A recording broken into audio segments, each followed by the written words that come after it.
Hello guys, welcome to our YouTube channel study with M. आज मैं आप सभी के लिए काफ़ी इंपॉर्टेंट वीडियो लेके आई हूँ। तो देखिए, आगामी फॉरेस्ट गार्ड के एग्जाम के रिगार्डिंग हमारे द्वारा forest guard special mock series start की गई है, जिसका पार्ट 7 आज मैं आप सभी के लिए लेके आई हूँ। ये जो मॉक सीरीज है ये आपको डेली प्रोवाइड कराई जा रही है, जो कि आपके आगामी फॉरेस्ट गार्ड के एग्जाम के लिए इंपॉर्टेंट है। साथ ही साथ अदर उत्तराखंड एग्जाम के लिए भी ये मॉक सीरीज इंपॉर्टेंट रहने वाली है। तो आप सभी लोग हमारी सीरीज में स्टार्टिंग से लेकर एंड तक बने रहें। इस सीरीज में हमारे द्वारा करंट के क्वेश्चंस भी इंक्लूड किए गए हैं, ताकि करंट अफेयर्स भी आपके इसी मॉक सीरीज से ही कवर हो जाए। तो चलिए आज की इस मॉक सीरीज को स्टार्ट करते हैं। स्टार्ट करने से पहले जिन लोगों ने अभी तक हमारे YouTube channel study with M को सब्सक्राइब नहीं किया है वो सब्सक्राइब कर लें। साथ ही साथ बगल में जो बेल आइकन दिख रहा है इसे भी प्रेस कर लें, ताकि हम कोई भी वीडियो डालते हैं तो उसका नोटिफिकेशन आपके पास जल्द से जल्द पहुंच जाए। आप सभी लोग हमारे टेलीग्राम चैनल को भी ज्वाइन कर सकते हैं। अराउंड 6.3 के यहाँ पे ग्रुप मेंबर्स हो चुके हैं। सुबह 10 बजे और शाम 8 बजे यहाँ पे क्विज का आयोजन भी कराया जाता है। इसके अलावा अदर इंपॉर्टेंट अपडेट्स पीडीएफ्स यहीं पे शेयर की जाती हैं। लिंक आपको उसका डिस्क्रिप्शन बॉक्स में मिल जाएगा। बढ़ते हैं आज की वीडियो की ओर।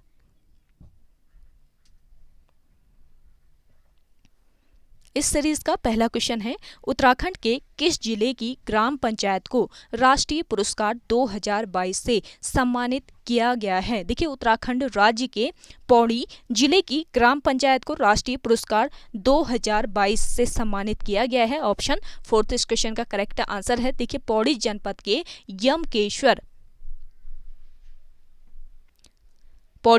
के यमकेश्वर विकास खंड की ग्राम सभा कोठार, ग्राम सभा का नाम है कोठार, का चयन राष्ट्रीय पंचायत पुरस्कार के लिए हुआ है। और कोठार ग्राम पंचायत को उत्कृष्ट कार्यों के लिए पंडित दीनदयाल उपाध्याय पंचायत सशक्तिकरण पुरस्कार 2022 के लिए चयनित किया गया है। और यह पुरस्कार 24 अप्रैल को, ये पुरस्कार कब दिया गया? 24 अप्रैल को राष्ट्रीय पंचायत दिवस मनाया जाता है। तो 24 अप्रैल को राष्ट्रीय पंचायत दिवस के अवसर पर प्रधानमंत्री मोदी जी के द्वारा यह पुरस्कार प्रदान किया गया है। मोस्ट इंपॉर्टेंट क्वेश्चन है। देखिए, करंट का क्वेश्चन है, इसको ध्यान जरूर रखिए। अगला क्वेश्चन देखिए,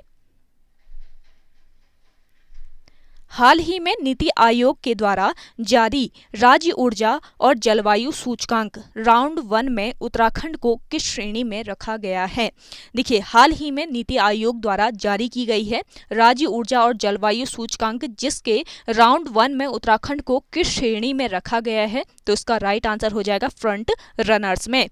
उत्तराखंड को फ्रंट रनर्स श्रेणी में रखा गया है। इस सूचकांक में बड़े व छोटे राज्यों के अंतर्गत भी रैंकिंग की गई है। देखिए, बड़े राज्यों की अगर हम बात करें, बड़े राज्यों में गुजरात जो राज्य है ये पहले नंबर पर है। पहले नंबर पर है गुजरात राज्य, पहला रैंक मिला है गुजरात राज्य को। और केरल की अगर हम बात करें, बड़े राज्यों में केरल आता है, तो केरल की रैंकिंग 2 है। और पंजाब की रैंकिंग कितनी है? 3, तीसरे स्थान पर है पंजाब। और छोटे राज्यों की अगर हम बात करें, बड़े राज्यों में तो हो गया आपके गुजरात, केरल और पंजाब, जिसको पहला, दूसरा और तीसरा स्थान मिला है बड़े राज्यों में।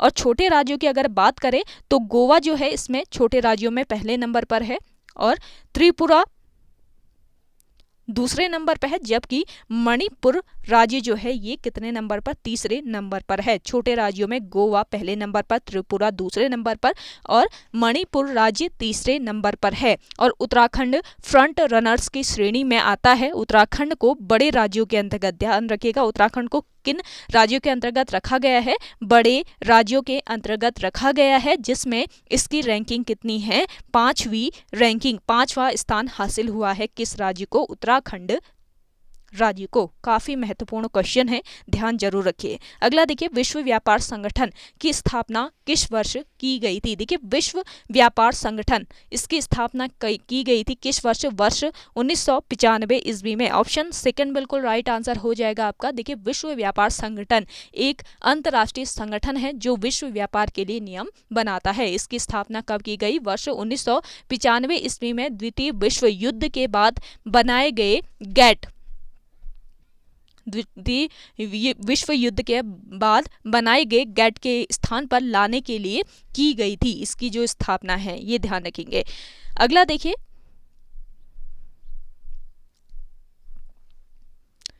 नाथुला दर्रा किस राज्य में स्थित है? देखिए नाथुला जो दर्रा है ये किस राज्य में? सिक्किम राज्य में स्थित है। ऑप्शन फर्स्ट बिल्कुल राइट आंसर हो जाएगा। नाथुला दर्रा हिमालय का एक पहाड़ी दर्रा है। नाथुला दर्रा जो है ये हिमालय का एक पहाड़ी दर्रा है जो कि भारत के किस राज्य में? सिक्किम राज्य में। सिक्किम राज्य में और दक्षिण तिब्बत में चुंबी घाटी को जोड़ता है। ये भारत के सिक्किम राज्य में है आपका नाथुला दर्रा, जो कि सिक्किम राज्य और दक्षिण तिब्बत में चुंबी घाटी को, किस घाटी को? चुंबी घाटी को जोड़ता है। और यह 14,200 फीट 14,200 फीट की ऊंचाई पर स्थित है। और भारत और चीन के बीच, ध्यान दीजिएगा, भारत और चीन के बीच 1962 ईस्वी में हुए युद्ध के बाद इसे बंद कर दिया गया था। इस दर्रे को बंद कर दिया गया था। इसे वापस 5 जुलाई 2006 को व्यापार के लिए खोल दिया गया था। और देखिए 20वीं सदी की शुरुआत में भारत और चीन के होने वाले व्यापार का 80% हिस्सा नाथुला दर्रे के जरिए ही होता था। और यह दर्रा प्राचीन रेशम मार्ग की एक शाखा का भी हिस्सा रहा है। अगला देखिए, नामेरी टाइगर रिजर्व कहाँ पर स्थित है? नामेरी टाइगर रिजर्व ये स्थित है आपके किस राज्य में? असम राज्य में। ऑप्शन सेकंड इस क्वेश्चन का राइट आंसर हो जाएगा नामेरी टाइगर रिजर्व या नामेरी राष्ट्रीय उद्यान। ये एक राष्ट्रीय उद्यान है। नामेरी टाइगर रिजर्व जो है एक राष्ट्रीय उद्यान है। तो नामेरी टाइगर रिजर्व या नामेरी राष्ट्रीय उद्यान ये असम राज्य के शोणितपुर, असम राज्य के शोणितपुर जिले में स्थित है और एक राष्ट्रीय उद्यान है। शोणितपुर जिले में स्थित ये एक राष्ट्रीय उद्यान है और यह पूर्वी हिमालय के गिरिपीठ में स्थित है। पूर्वी हिमालय के ये किस में? गिरिपीठ में स्थित है। और असम के तेजपुर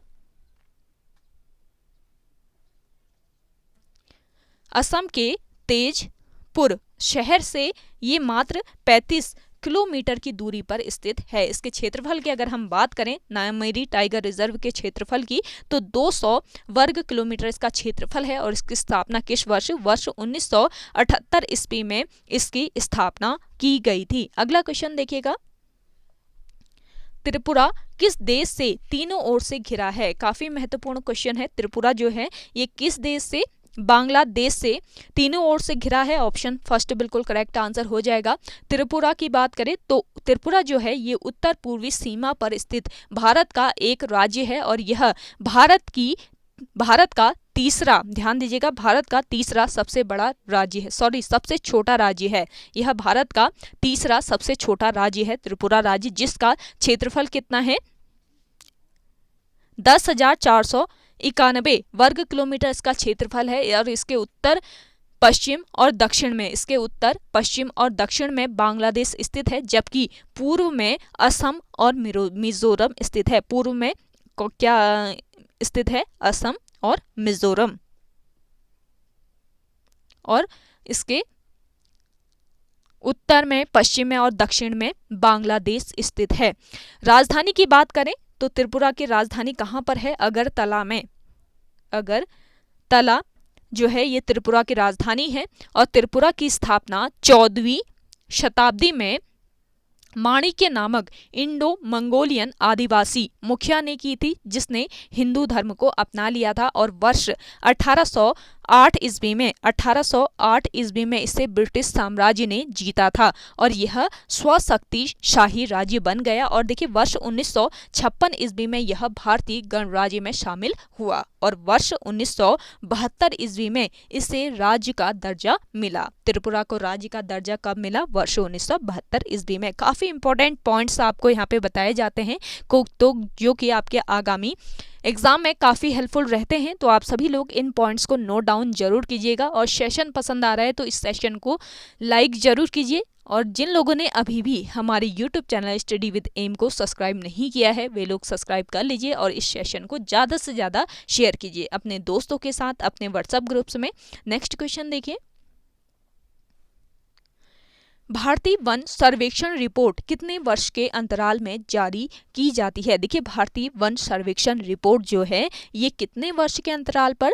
2 वर्ष के अंतराल पर जारी की जाती है। ऑप्शन सेकंड बिल्कुल राइट आंसर हो जाएगा। देखिए, वर्ष 1987 ईस्वी में पहला सर्वेक्षण प्रकाशित हुआ था और वर्ष 2021 में भारत वन स्थिति रिपोर्ट का यह 7वां प्रकाशन है। वर्ष 2021 में कौन सा प्रकाशन है? 17वां प्रकाशन है वर्ष 2021 में वन स्थिति रिपोर्ट का। और हाल ही में केंद्रीय पर्यावरण, वन और जलवायु परिवर्तन मंत्रालय यानी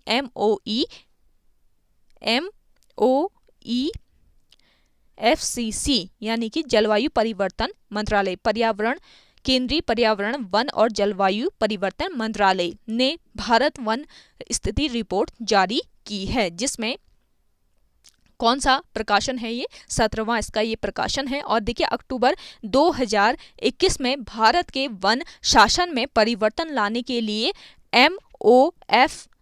MOEFC यानी कि केंद्रीय पर्यावरण, वन और जलवायु परिवर्तन मंत्रालय द्वारा वन संरक्षण अधिनियम 1980 में एक संशोधन प्रस्तावित किया गया था। अगला क्वेश्चन है, राज्य में बृहद हिमालय की सर्वोच्च चोटी कौन सी है? देखिए, राज्य में बृहद हिमालय की बात करें तो इसकी सर्वोच्च चोटी है नंदा देवी। नंदा देवी पर्वत चोटी ये किस जिले में स्थित है? ये आप कमेंट करके बताइएगा कमेंट सेक्शन में। और देखिए, राज्य में बृहद हिमालय क्षेत्र में पर्वतों की जो ऊंचाई है ये कितनी रहती है? 4500 मीटर से लेकर 7817 मीटर तक रहती है और इसे क्या कहा जाता है? हिमाद्री या उच्च हिमालय भी कहा जाता है। और बृहद हिमालय का मूल निवासी किसको माना जाता है? भोटिया जनजाति के लोगों को कहा जाता है। बृहद हिमालय का मूल निवासी भोटिया जनजाति के लोगों को कहा जाता है। अगला देखिएगा,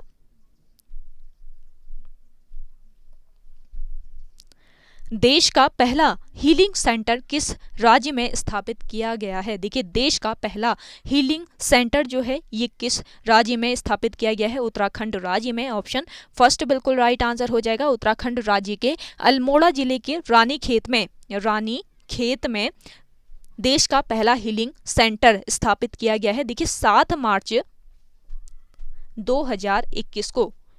मार्च 2021 को रानीखेत में देश के पहले हीलिंग सेंटर का उद्घाटन किया गया और यह सेंटर उत्तराखंड वन विभाग के रिसर्च विंग द्वारा विकसित किया गया है और यह लगभग 13 एकड़ में आधारित है। 13 एकड़ में ये फैला हुआ है, तो ये ध्यान रखेंगे। अगला देखिए, शरावती नदी पर कौन सा जलप्रपात स्थित है? जल्दी से कमेंट करके बताएं जिन लोगों को आंसर आ रहा है। और जिन लोगों ने हमारे इस सेशन को अभी तक शेयर नहीं किया है तो ज़्यादा से ज़्यादा शेयर कीजिएगा इस सेशन को अपने दोस्तों के साथ, अपने व्हाट्सअप ग्रुप्स में। एक क्वेश्चन के साथ आपको मोस्ट इंपॉर्टेंट उससे रिलेटेड फैक्ट्स भी यहाँ पे आपको बताए जा रहे हैं, इंपॉर्टेंट पॉइंट्स बताए जा रहे हैं, तो जो कि आपके आगामी एग्जाम में काफ़ी हेल्पफुल रहते हैं। तो डेली ये सीरीज़ आपको स्टडी विद एम पर प्रोवाइड कराई जा रही है, तो डेली आप इस सीरीज को देख सकते हैं हमारे YouTube channel study with M पर विजिट करके।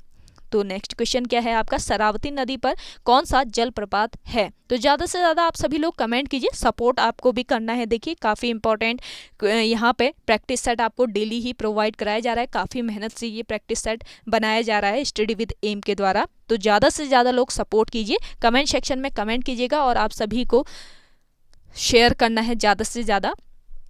और देखिए, शरावती नदी पर कौन सा जलप्रपात? ये है गरसप्पा जलप्रपात। गरसप्पा जलप्रपात है, यहाँ पे मिसप्रिंट हो गया, इसको करेक्ट कर लीजिएगा। गरसप्पा जलप्रपात ये किस नदी पर? शरावती नदी पर स्थित है। देखिए, जोग प्रपात या इसको कहा जाता है गरसप्पा प्रपात, तो ये ध्यान रखेंगे। जोग प्रपात पूछा जाए या गरसप्पा प्रपात पूछा जाए तो दोनों एक ही चीज है। तो जोग प्रपात या गरसप्पा जलप्रपात कर्नाटक राज्य में, किस राज्य में ये स्थित है? कर्नाटक राज्य में शरावती नदी पर है और यह 4 छोटे छोटे प्रपातों, 4 कौन कौन से छोटे छोटे प्रपात हैं? एक है आपका राजा, दूसरा है राकेट, तीसरा है शेरर, चौथा है रानी। तो यह जलप्रपात 4 छोटे छोटे प्रपातों राजा, राकेट, सेरर और रानी से मिलकर बना है और इसका जल 253 मीटर की ऊंचाई से गिरकर बड़ा सुंदर दृश्य उपस्थित करता है। और इसका एक अन्य नाम क्या है? इसका एक अन्य नाम भी है, जिसका अन्य नाम क्या है? जेरसप्पा। जेरसप्पा जलप्रपात भी इसी जलप्रपात को ही कहा जाता है। अगला देखिए एक दिवस आज के इस सेशन में भी रखा गया है। आज का दिवस वाला क्वेश्चन कौन सा है आपका? थल सेना दिवस बताना है किस दिन मनाया जाता है।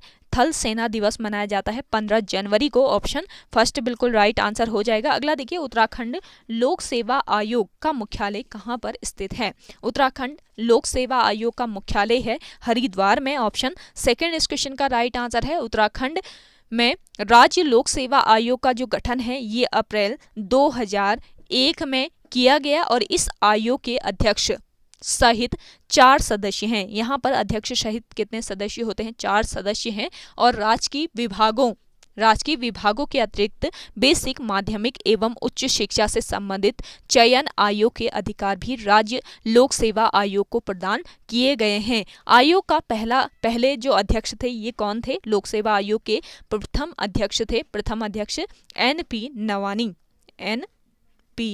नवानी लोक सेवा आयोग के प्रथम अध्यक्ष थे। और देखिए, उत्तराखंड लोक सेवा आयोग की जो अधिसूचना है ये 14 मार्च 2001 को जारी हुई और 15 मई 2001 को लोक सेवा आयोग जो है ये एक नए संगठन के रूप में शुरू हुआ। अगला क्वेश्चन है, गोत्री वंश का प्रतापी शासक कौन था? देखिए, गोत्री जो वंश है ये उत्तराखंड का एक वंश है, तो ये ध्यान रखेंगे। तो इसका प्रतापी शासक कौन सा था? शील वर्मन। गोत्री वंश का प्रतापी शासक था शील वर्मन। ऑप्शन थर्ड इस क्वेश्चन का राइट आंसर है। अगला देखिएगा, चोरों की गुफा नामक स्थल है। चोरों की गुफा है देहरादून में स्थित है। ऑप्शन सेकेंड इस क्वेश्चन का राइट आंसर हो जाएगा। देहरादून से करीब 8 किलोमीटर दूर पहाड़ों से आच्छादित रोबर्स केव्स जो हैं, रोबर्स केव्स या रोफर्स गुफाएं, इनको ही चोरों की गुफा कहा जाता है। तो रोवर्स गुफाएं या चोरों की गुफाएं हैं जो कि गुच्चू पानी के नाम से विख्यात हैं। किस नाम से ये विख्यात हैं? गुच्चू पानी के नाम से विख्यात हैं। इन गुफाओं को राष्ट्रीय और अंतर्राष्ट्रीय पर्यटन मानचित्र पर विशेष स्थान दिया गया है। काफी इंपॉर्टेंट क्वेश्चन है, जरूर ध्यान रखिएगा। रोबर्स जो गुफाएं हैं, चोरों की गुफाएं, ये देहरादून में स्थित है और देहरादून से करीब 8 किलोमीटर की दूरी पर ये स्थित है। और देखिए, इस गुफाओं को राष्ट्रीय और अंतर्राष्ट्रीय पर्यटन मानचित्र में भी विशेष स्थान मिला है। अगला देखिएगा, किस भाषा साहित्य को प्रोत्साहन देने हेतु जयश्री सम्मान दिया जाता है? देखिए, कौन सा ये भाषा साहित्य है जिसको प्रोत्साहित करने के लिए, प्रोत्साहन देने के लिए जयश्री सम्मान दिया जाता है? तो ये जो साहित्य है, कौन सा भाषा साहित्य? गढ़वाली भाषा साहित्य। ऑप्शन सेकंड बिल्कुल राइट आंसर हो जाएगा। अगला देखिएगा, किस जनपद को राजाओं की घाटी कहा जाता है? राजाओं की घाटी कहा जाता है अल्मोड़ा जनपद को। ऑप्शन फर्स्ट बिल्कुल राइट आंसर हो जाएगा। देखिए, 1864 ईस्वी में अल्मोड़ा में नगर पालिका का गठन किया गया और 1891 ईस्वी में अल्मोड़ा को जिला बनाया गया और 1992 ईस्वी में इसे जिला मुख्यालय बनाया गया। कब बनाया गया अल्मोड़ा को जिला मुख्यालय? वर्ष 1992 ईस्वी में। अगला क्वेश्चन है, धुआंधार जलप्रपात किस नदी पर स्थित है? देखिए, धुआंधार जलप्रपात ये स्थित है, आपके सामने 4 नदियां दी हैं। जल्दी से कमेंट करके बताइएगा जिन लोगों को आंसर आ रहा है, धुआंधार जलप्रपात किस नदी पर स्थित है? तो आपका राइट आंसर हो जाएगा नर्मदा नदी पर। ऑप्शन थर्ड बिल्कुल राइट आंसर है। धुआंधार जलप्रपात है नर्मदा नदी पर। धुआंधार जलप्रपात भारत के किस राज्य में ये स्थित है? मध्य प्रदेश राज्य में। मध्य प्रदेश राज्य के जबलपुर जिले में स्थित एक जलप्रपात है और यह प्रपात भेड़ा घाट, ये प्रपात जो है ये भेड़ा घाट क्षेत्र में प्रमुख दर्शनीय स्थान है और यहाँ नर्मदा की धारा 50 फुट, नर्मदा की जो धारा है यहाँ पर 50 फुट ऊपर से गिरती है, जिसका जल सफेद धुएं के समान उड़ने लगता है और इसी कारण इसे धुआंधार कहते हैं। धुआंधार जलप्रपात को यूनेस्को द्वारा 20 मई 2021 को विश्व धरोहर के रूप में सम्मिलित किया गया है। 20 मई 2021 को इसे विश्व धरोहर के रूप में सम्मिलित किया गया है, धुआंधार जलप्रपात को। अगला देखिएगा, हरिपुरा अधिवेशन की स्थापना कब हुई थी? हरिपुरा अधिवेशन की स्थापना की गई थी। हरिपुरा अधिवेशन हुआ था वर्ष 1938 ईस्वी में। ऑप्शन सेकेंड इस क्वेश्चन का राइट आंसर है। हरिपुरा जो है ये भारत के किस राज्य में? गुजरात राज्य में स्थित है। गुजरात राज्य के सूरत जिले में सूरत जिले के कड़ोद शहर, कड़ोद नाम का एक शहर है, तो इसके पास स्थित एक गांव है हरिपुरा गांव और यह बारडोली से लगभग 13 किलोमीटर उत्तर पूर्व में है। भारतीय स्वतंत्रता आंदोलन के दौरान भारतीय राष्ट्रीय कांग्रेस का 1938 का वार्षिक सत्र यहीं पर हुआ था, जिसे हरिपुरा सत्र या हरिपुरा अधिवेशन इसको कहा जाता है। अगला देखिएगा, विद्यापति किस भाषा के प्रसिद्ध लेखक और कवि हैं? देखिए विद्यापति जो हैं ये किस भाषा के प्रसिद्ध कवि और लेखक हैं? तो आपका करेक्ट आंसर हो जाएगा मैथिली भाषा के। ऑप्शन सेकंड इस क्वेश्चन का राइट आंसर है। मैथिली भाषा जो है ये किस राज्य की मुख्य भाषा है? ये भी आपको पता रहना चाहिए, काफी इंपॉर्टेंट पॉइंट है। मैथिली जो है ये किस राज्य की? बिहार राज्य की मुख्य भाषा है, ये ध्यान रखेंगे। इसके अलावा केरल राज्य की मुख्य भाषा अगर हम देखें तो केरल राज्य की मुख्य भाषा है कौन सी? मलयालम। कर्नाटक राज्य की मुख्य भाषा है कन्नड़। गोवा की है कोंकणी। इसके अलावा तमिलनाडु की बात करें तो तमिलनाडु राज्य की जो मुख्य भाषा है ये कौन सी है? तमिल भाषा बोली जाती है वहां पे। और आंध्र प्रदेश राज्य की मुख्य भाषा है तेलुगु भाषा बोली जाती है कहां पर? आंध्र प्रदेश राज्य में। और तेलंगाना की बात करें, तेलंगाना राज्य की मुख्य भाषा कौन सी है? ये यहाँ पर भी तेलुगु भाषा ही बोली जाती है। तो काफ़ी इंपॉर्टेंट पॉइंट्स हैं, इनको नोट डाउन कर लीजिएगा। चलिए लास्ट क्वेश्चन है आज के सेशन का, सौर ऊर्जा से संचालित मंदिर कौन सा है? आपके सामने जो 4 ऑप्शन दिए हैं इनमें से आपको बताना है कि सौर ऊर्जा से संचालित मंदिर कौन सा है। तो आपका करेक्ट जो आंसर हो जाएगा ये कोणार्क सूर्य मंदिर हो जाएगा। ऑप्शन फर्स्ट बिल्कुल राइट आंसर है, कोणार्क सूर्य मंदिर। ये किस राज्य में? ओडिशा राज्य में। ओडिशा राज्य के पुरी जिले में समुद्र तट पर पुरी शहर से लगभग 35 किलोमीटर उत्तर पूर्व में कोणार्क में एक 13वीं शताब्दी सीई यानी कि वर्ष 1250 ईस्वी सूर्य मंदिर है। 50 ईस्वी का 1250 ईस्वी का ये सूर्य मंदिर है। और मंदिर का श्रेय, इस मंदिर को बनाने का श्रेय जो है ये पूर्व गंग वंश के राजा प्रथम नरसिंह देव गंग वंश के जो राजा थे नरसिंह देव प्रथम को दिया जाता है। इस मंदिर के निर्माण का श्रेय किसे दिया जाता है? पूर्वी गंग वंश के राजा थे नरसिंह देव प्रथम, तो इनको श्रेय दिया जाता है। और वर्ष 1984 ईस्वी में यूनेस्को ने इसे विश्व धरोहर स्थल के रूप में मान्यता दी है। किसको? कोणार्क सूर्य मंदिर को। ऑप्शन फर्स्ट इस क्वेश्चन का राइट आंसर था। तो ओके गाइज, आज के सेशन में इतना ही। आपको आज का ये सेशन आई होप पसंद आया होगा। अगर आज का ये सेशन आपको पसंद आता है तो इस सेशन को लाइक कीजिए, शेयर कीजिए और जिन लोगों ने अभी तक हमारे YouTube channel study with M को सब्सक्राइब नहीं किया है वे लोग सब्सक्राइब कर लीजिएगा। चलिए मिलते हैं एक नई इंटरेस्टिंग क्लास के साथ, तब तक के लिए धन्यवाद।